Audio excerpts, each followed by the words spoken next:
Hi, Kavitha Balaji here.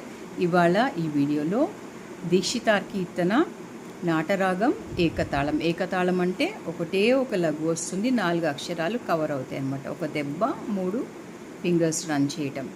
ఇంకా దీనిలో ఆరోహణ అవరోహణకి ఏమేమి అక్షరాలు కవర్ అవుతాయి, ఏవేవి వస్తాయని చెప్పి నేను పాడి వినిపిస్తాను అన్నమాట. సరిగమ పదని సాని పామరిస. అయితే దీంట్లో రి షట్శ్రుతి రిషభం, అంతరగాంధారం, తర్వాత శుద్ధ మధ్యమం, తర్వాత షట్శ్రుతి దైవతం, కైసిక నిషాదం వస్తాయి. ఆరోహణలో ఏమొచ్చినాయో అవరోహణలో కూడా అవే వస్తాయి అన్నమాట. అయితే పల్లవిలో 3 సంగతులు ఉన్నాయి. ఆ సంగతులు ఎలా పాడాలి నేను స్వరం సాహిత్యం పాడి వినిపిస్తాను. నోట్ చేసుకోండి, లేకపోతే ఉన్నది చూసి మీరు పాట నేర్చుకుందరు కానీ, సరేనా? మప్ప మగప మరి సరి గమ మహాగణపతిం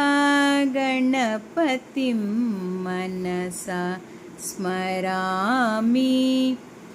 పని మగప మరి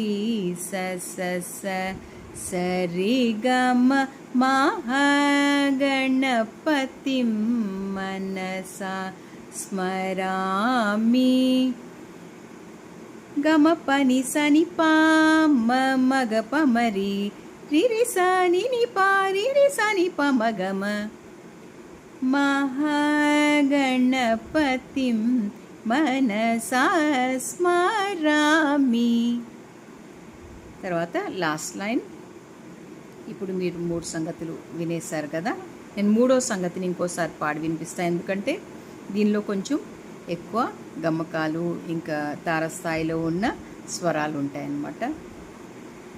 గమ పని సని మగప మరి రిరి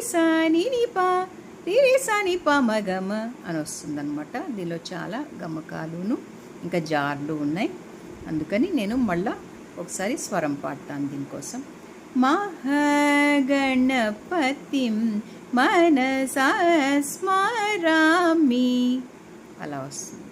ఇంకా లాస్ట్ లైన్ ఆఫ్ ద పల్లవి దాంట్లో పసాని పామగమరి సరి గమ వశిష్ఠ వామదేవాది వందిత. తర్వాత మహాగణపతిం మనసా స్మరామి. ఒక లఘుతోటి ఈ అని మనం రాగం తీస్తున్నాం కదా, దాన్ని క్లోజ్ చేసుకోవచ్చు ఇలాగా. మహాగణపతిం మనసా స్మరామి అలాగా. అయితే ఇది నేను పల్లవి పాడి వినిపించాను. నెక్స్ట్ వీడియోలో నేను చరణం పాడి వినిపిస్తాను. Thanks for watching my video. Like, share and subscribe my YouTube channel. Follow my Insta Kavitha Balaji here.